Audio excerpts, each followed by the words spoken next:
మీరు తెలుగులో కూడా పాడారు, తెలుగులో కూడా మీకు ఇది ఉంది కదా, ఓన్లీ తమిళ వరకే చేసి ఆపేశారు సినిమాలు. తెలుగు అంటే భయం అండి, ఇంకేం లేదు.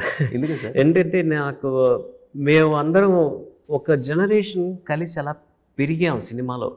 అంటే we're not friends or anything. Like for example Ajith కానివ్వండి, విజయ్ కానివ్వండి, మేమందరం ఆల్మోస్ట్ ఇన్స్ట్రుమెంట్స్ ఒక 2 years 3 years డిఫరెన్స్లో we all came up. So అందరికీ ఒకళ్ళకి పరిచయం ఉన్నది.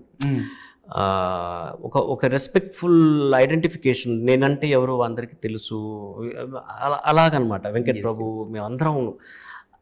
ఇక్కడ I have to reintroduce my self. ఇక్కడ ఇంకోటి ఏంటంటే నాన్నగారి ఇన్ఫ్లుయెన్స్ లేకుండా I couldn't have done the film. ఆయన ఎవరికైనా ఫోన్ చేసి మా వాడు సినిమా చేస్తున్నాడు మీరు డేట్లు ఇవ్వండి అట్లా అడిగే, అక్కడ I didn't have to do that. నాకు నా క్యాపిటల్ ఫిల్మ్ వర్క్స్ రెండో సినిమాకి ఇట్ హ్యాడ్ అ బ్యానర్. వర్షంతో మழைతో ఇట్ వాజ్ ఐడెంటిఫైడ్ అనమాట. అక్కడ కూడా వర్షం, అక్కడ కూడా పెద్ద hit. Okay, not that great but it did fine. But Chennai 28తో ఇంకా we were like I have arrived in the industry అనమాట యాజ్ అ ప్రొడ్యూసర్. అందరికీ తెలిసింది. సో నాకు I can go to anybody and have a conversation with them. ఇలా plan చేస్తున్నాను, మీరు డేట్లు ఇవ్వాలి, and they used to reciprocate. ఇక్కడ అది నాకు ఒక భయం వేస్తుంది, అది కుదరదేమోనని. అక్కడ నేను నాన్నగారి ఎప్పుడు తీసుకోలేదు ఆయన హెల్ప్.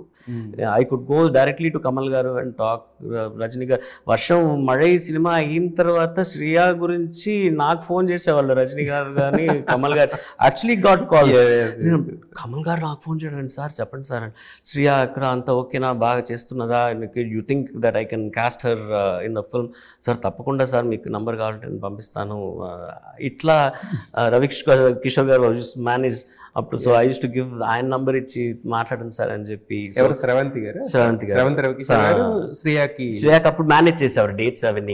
ఇక్కడ తెలుగులో తమిళ్లో, because I introduced Shreya as a lead heroine in Telugu, Tamil. ఇక్కడ ఆల్రెడీ ఒక సినిమా చేశారు ఆవిడ.